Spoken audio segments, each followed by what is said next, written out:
Okay, I want you to do me a favor. Take a look at this. Now, take a look at this. And now take a look at this. Can you spot the difference? Neither can I.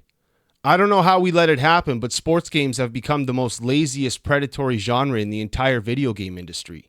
Sports games used to be fun and innovative and bring new things to the genre. Now we just get copy-pasted, pay-to-win, microtransaction slot machines wearing the skins of our favorite sports games. Tell me if this sounds familiar. You buy the newest NHL or Madden, you boot it up, you're expecting things to be a little bit different, and before long you realize you're basically just playing the exact same game as last year. The same game you already own. The same animations, the same AI, the same bugs, the same problems, year after year. But now you have a new season pass or a new pay-to-win scheme, and you have to do it if you want to play online. Paying to win to make the game feel better. Think about it. If any other genre did this BS, gamers would riot. Imagine if Call of Duty released every year with the same maps and the same guns, and they said every year, if you want to keep playing online, you got to buy the newest game. But we're not changing anything. We'll give you a couple new updates that should have just been a DLC or an update, and that's it. We used to get fresh career modes, better AI, improvements, not just added sweat beads and a little bit of a roster change. We used to get the Street series to make things fresh and change things up. We used to get arcade-style games of sports.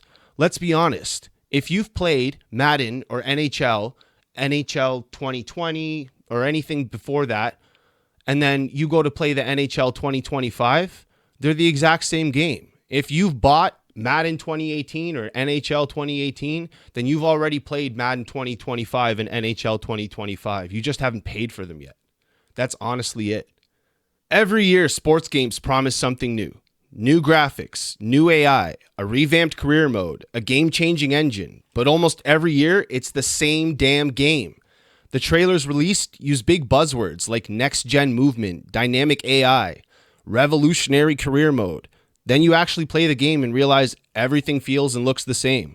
They don't actually make a better game, they just make a better trailer. They use FOMO to push the same product year after year. Pre-order bonuses, exclusive new features, hyped up, influencers paid to play and enjoy the game. And by the time everyone realizes not much has changed, it's already too late. They've made their money and they're ready to restart the cycle all over again the following year. 80% of the game is copy and pasted from the previous year. The major changes normally include updated player ratings, a slightly different menu and UI, and new microtransactions. That's literally normally it. No real or substantial changes are ever developed. And that may not even be the right word. Developed implies significant changes and work done.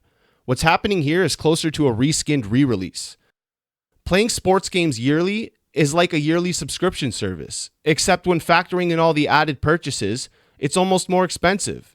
1 year is not enough time to develop a full new game, which is why the yearly release formula is broken from the start. Devs know this and use tricks like the pre-order scam to trick people into buying before they know it's bad, exclusive team packs and other scummy incentives used to make you purchase early. This ensures they've already got your money before the game is out and tested, but hey, at least you got a shiny new exclusive digital jersey for your player for forking over your cash early. All the in-game changes promised are often just the same old feature with a tweak and new name slapped onto it. Real player motion to dynamic player motion to authentic movement engine to hypermotion. Then they got cheeky and just started adding numbers. I think they're on Hypermotion 4.0 at this point. All the FIFA, Madden, NHL releases from the past decade are guilty of these nonsensical practices and implementations. The online servers are taken down yearly, so if you want to play online, you're forced to get into this shitty ecosystem of annual releases, and they're making more money than they ever have with this formula, so why would they change it if they don't have to? It's not about making a better game every year. It's about making a better cash grab. So there is this real reason sports games aren't getting any better. They don't have to. Once upon a time, sports games were about playing sports. Now, they're about spending money. Dudes play the game like regular and open a pack to get a 75 out of 100 rated player and get disappointed. Then you get some dickhead opening up 99 rated players on his $200 player pack grind. The crazy part is these players won't even matter in a few months when the next game releases. The sports games got turned into online casinos, with the most watched content not even being gameplay of whatever sport. The most popular content is watching people drop $500 on player packs, often opening nothing but trash until the last pull, further incentivizing this casino-style gameplay in sports.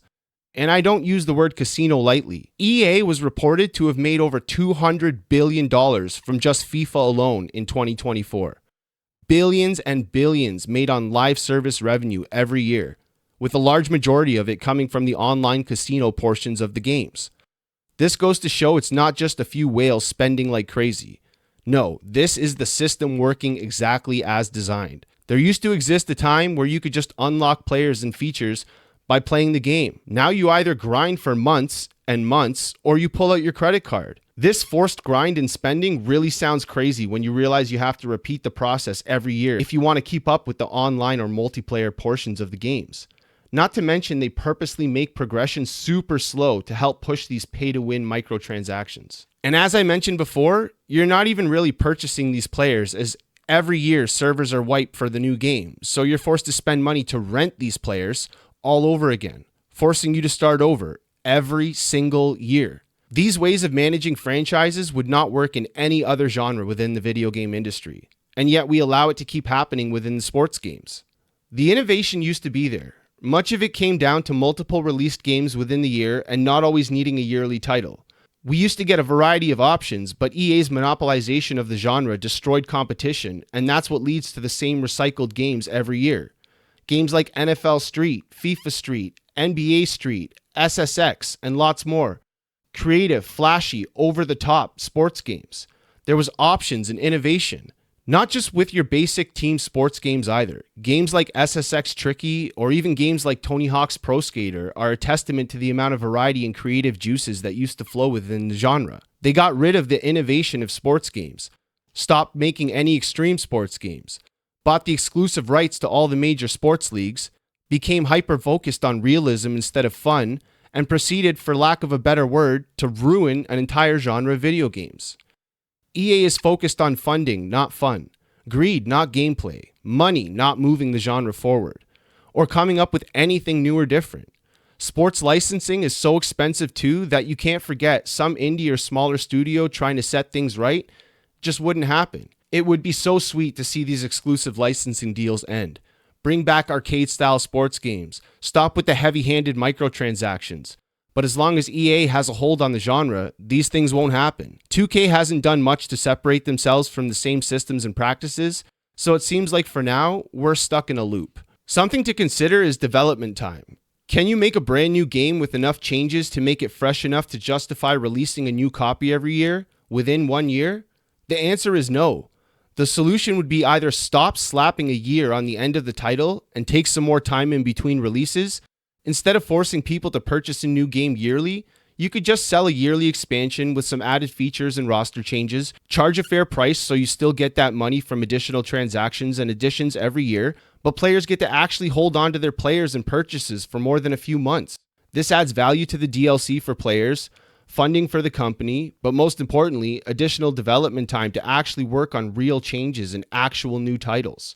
Releasing like a 2025 expansion pack, 2026 expansion pack, then maybe a new actual game every few years, seems like a fair middle ground where the players aren't getting totally scammed and screwed and the companies can still collect money annually. I shouldn't have to purchase a full new game every year just to be able to play online with friends. If you really want to just stick your head in the sand, you could. These things are easily ignored or disguised in an industry that has become more and more about milking every last dollar they can from their consumers, while unapologetically bragging about all the profits they make year after year. What this means is that if we want to see any real changes or new creativity brought to the genre, then people are going to have to stop buying into these yearly titles. That's not going to happen because there are too many casual gamers who just play sports games and don't mind the current model, which is of no fault of their own at all, but it further boosts the unhealthy ecosystem that the genre currently resides in. That's why games like Rematch excite me. The same developer that made the standout title Sifu has a promising new soccer game that seems like it's exactly the type of unconventional change of direction I'm talking about. If the sales numbers are good, I'm hoping to see more variations like this more often. Okay,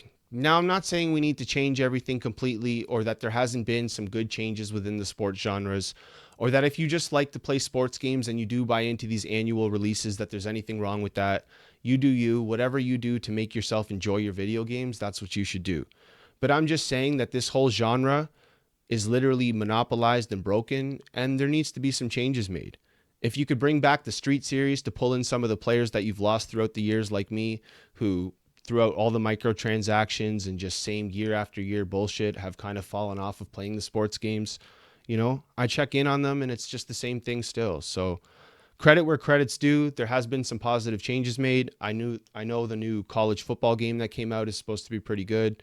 So, like I said, there has been some changes, and credit where the credit's due, but it's not enough. And it's definitely not enough to justify the annual releases and the price that we get charged for them. So, I think that's all I have to say. I think it's pretty obvious what changes need to be made.